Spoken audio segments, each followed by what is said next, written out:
Hi friends, எல்லாரும் எப்படி இருக்கீங்க? நல்லா இருப்பீங்கன்னு நினைக்கிறேன். நல்லா இருக்கணும்.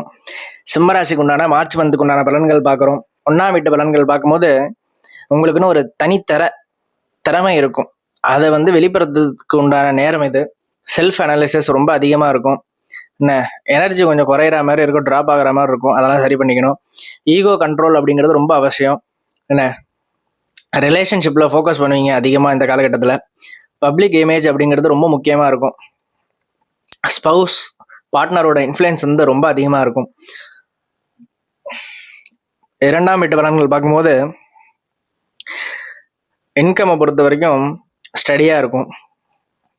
ஸ்பீச் ஷார்ப்பாக இருக்கும். அன்னெசரி கிரிட்டிசிசத்தை கொஞ்சம் அவாய்ட் பண்ணிக்கணும்.